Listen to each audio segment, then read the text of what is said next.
You're listening to 17 Carat K-Pop.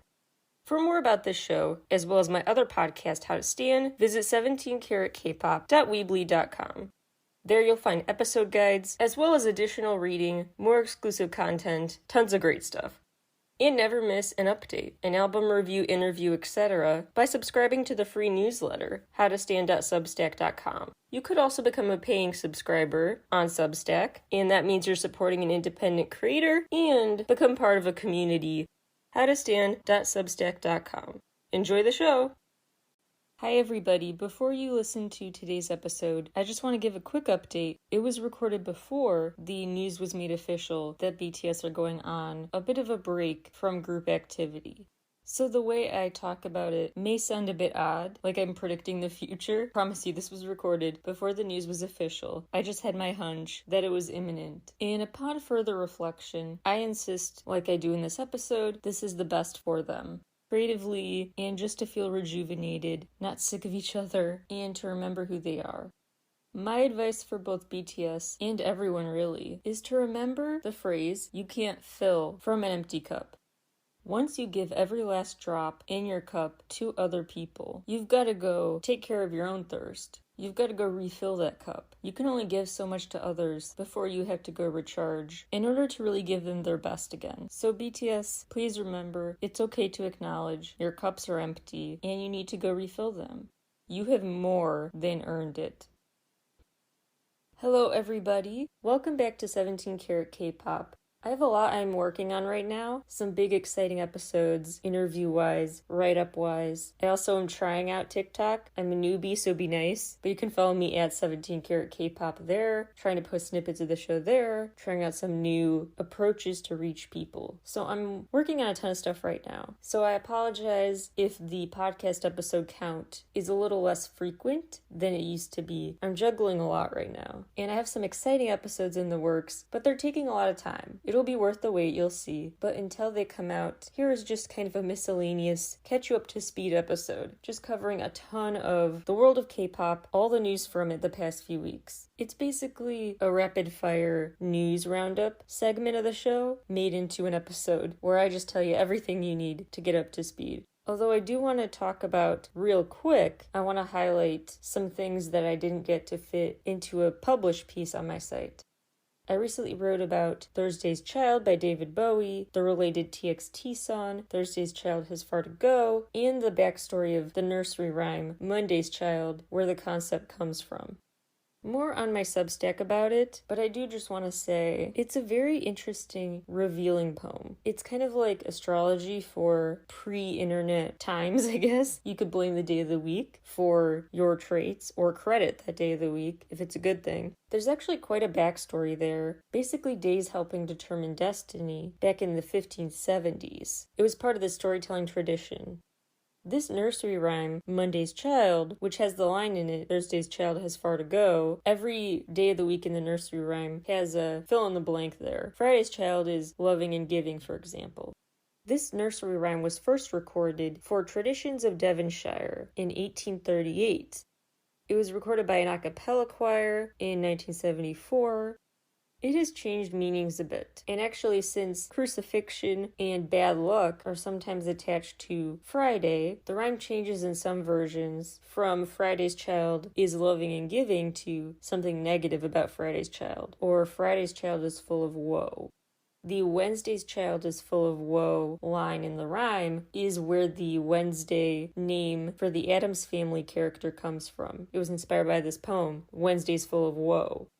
The typical interpretation of Thursday, on the other hand, is good, a good connotation. Thursday's Child has far to go, and I unpack how that can be daunting or interpreted as exciting, an opportunity, in my essay on Substack. Basically, it comes down to people who are born on Thursday, Thursday's children, are trying to find fate, feel in control of their destiny, figure out what's going on, and control the world around them, which makes perfect sense given TXT's whole world is frozen plot point. In feeling kind of out of their time, out of their space and time, discombobulated, trying to find their way in a world that they feel alien from. Craving that sense of stability and meaning makes them Thursday's children.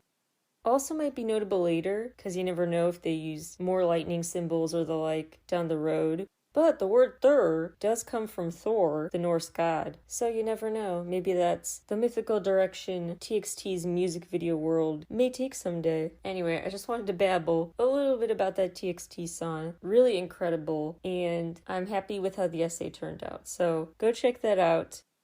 Now let's get you up to speed. Here are all the major developments in the world of K-pop in the past few weeks. Skip ahead a few seconds if you don't want Queendom spoilers. Congrats to WJSN for winning Queendom Season 2. The latest stars to get COVID, NCT's Chunla, Jeno, and Jungwoo, and 3 members of the boys, so the rest of their USA tour has been postponed. B.I. was a headlining performer at the Identity 2022 Amazon Music Fest, featuring artists from all over the world. Kane Daniel will be on The Kelly Clarkson Show June 16th. The day after that, the girl group Billy is performing at the opening ceremony for the World Taekwondo Grand Prix Challenge. Dreamcatcher wowed the crowd at Primavera Soundfest.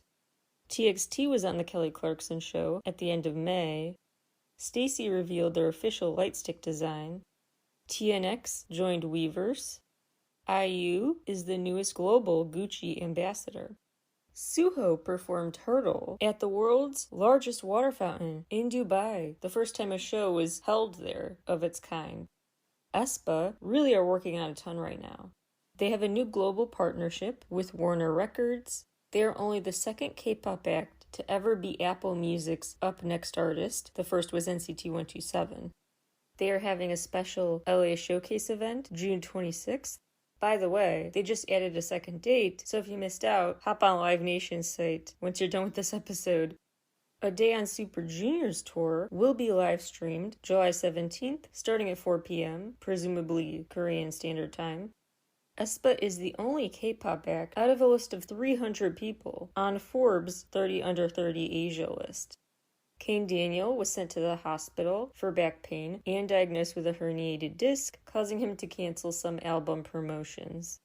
Jo-hyun from Lightsum will temporarily stay out of group activity due to her grandmother's passing.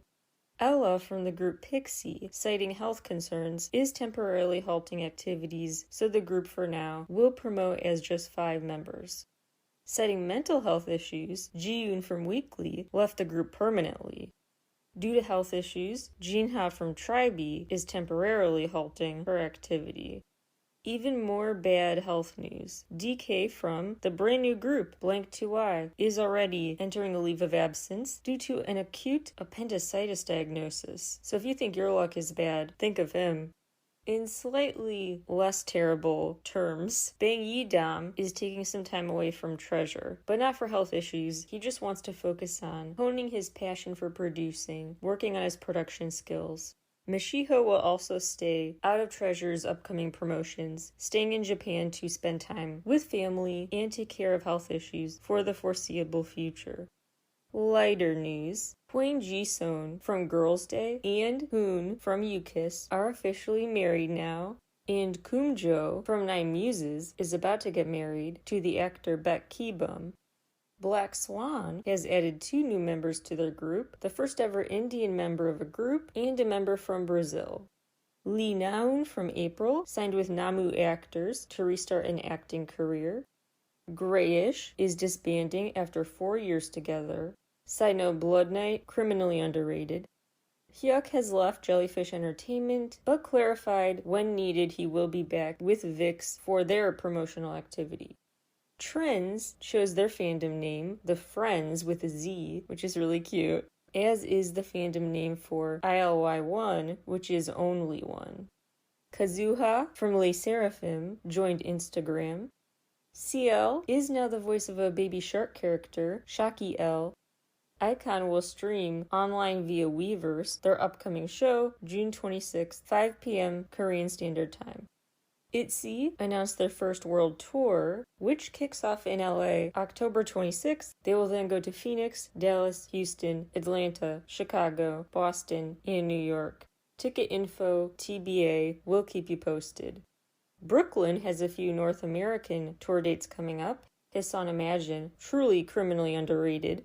He'll be in Houston June 25th, Orlando July 2nd, Miami July 9th, and San Diego July 16th. For more info, go to brooklynofficial.com.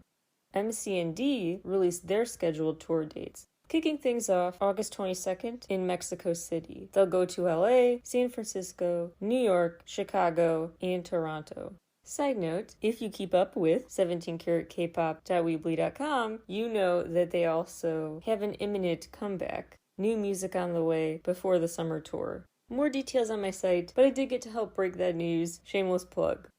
In Blackpink's series of Rolling Stone magazine covers and separate interviews, they revealed some interesting tidbits. Previously, I had brought up the fact Lisa is taking under her wing a bit a Thai trainee with YG Entertainment. Since recording that episode, the rest of the series has come out, and so the other most revealing anecdotes in there to me, the fact Jisoo actually expressed some qualms about going solo, which I actually like to hear, because hear me out. I always wondered with them if there was this sense of hidden jealousy or something, sense of not being treated fairly in the group by these delays between who gets to debut solo. And now Jisoo is the last of the four to not get a proper solo debut, and so I just worried and felt bad for her. But it sounds like that's by choice, and also why she didn't have like a hit OST to go with Snowdrop, her drama.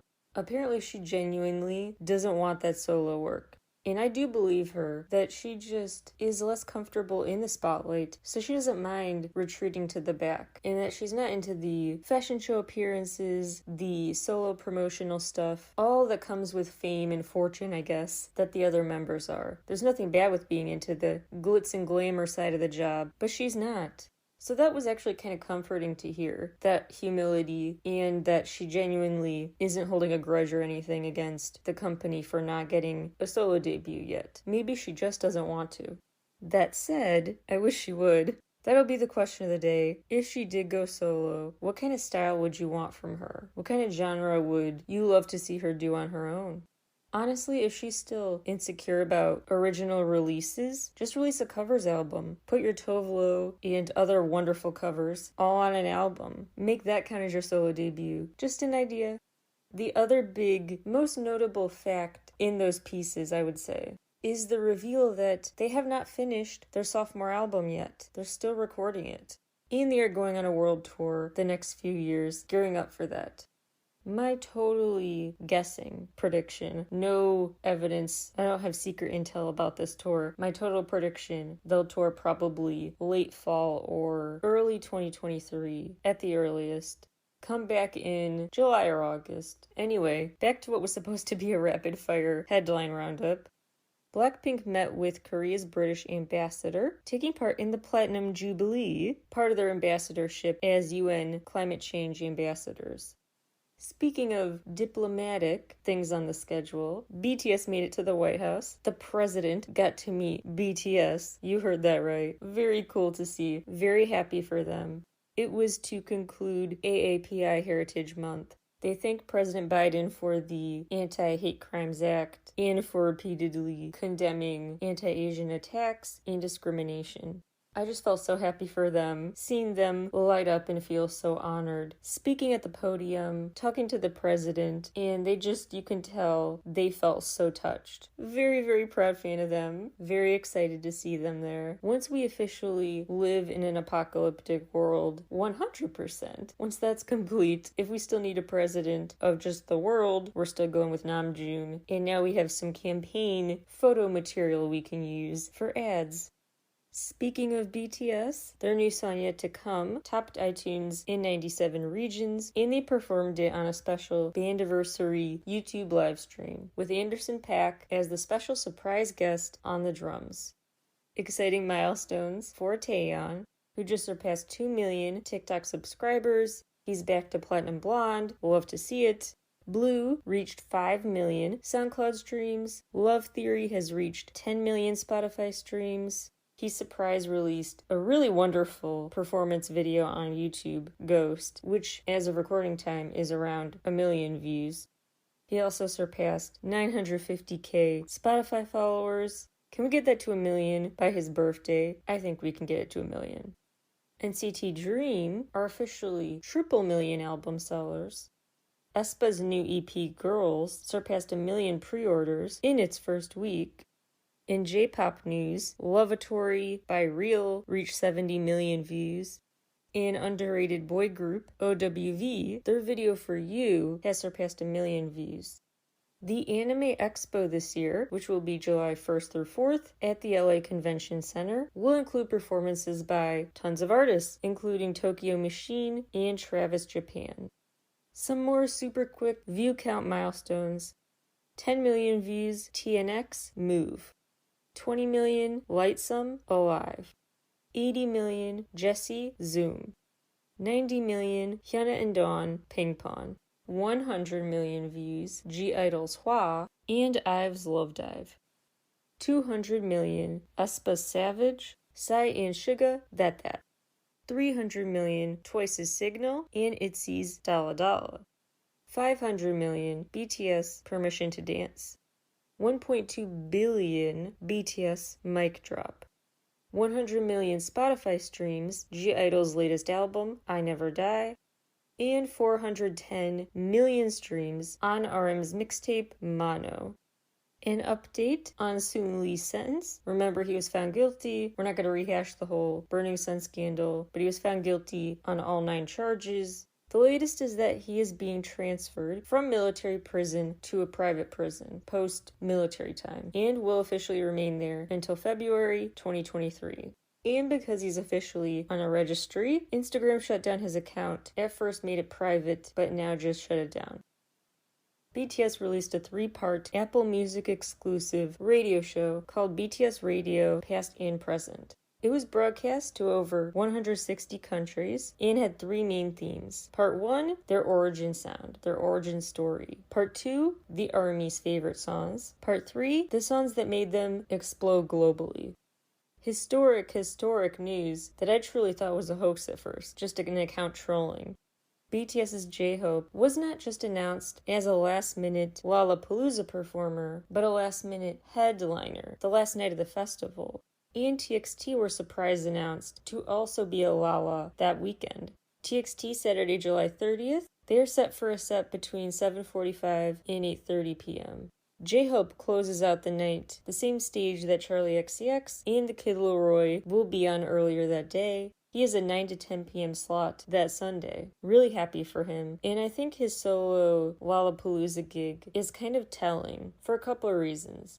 One is I do think after this very reflective festa, a year with a very just reflective time for ARMY and BTS themselves, really assessing, okay, here's how far we've come, here's where we are. Now I think they will want to take some time to go out on individual adventures and to live a little, and then come back with more music. So I think the rest of the year maybe, BTS might actually want to focus instead of announcing a tour, doing stuff on their own. Now I'm not at all saying or alluding to disbandment, or even an official group hiatus. I just think that they will want to focus on their separate activities. V has the Wooga Squad friendship show to work on. Jungkook maybe is still working on that mixtape.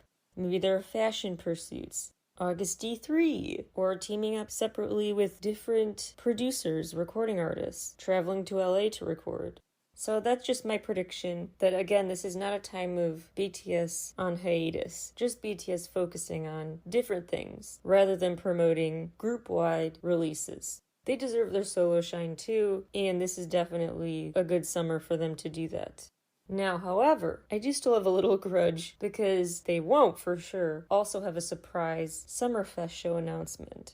They're too close together geographically. You actually have to sign contracts about, hey, you can't announce your show here because it's too close to this venue until this venue date and show is held or at least made public. There are a lot of contract particulars we're not going to go into, but I'm just saying, when an artist announces a date in a certain place, for a certain period of time, a couple months before and after that date, they often are contractually obligated to not perform within a certain vicinity of that show to entice people to go to it. The venue wants them to sign that contract.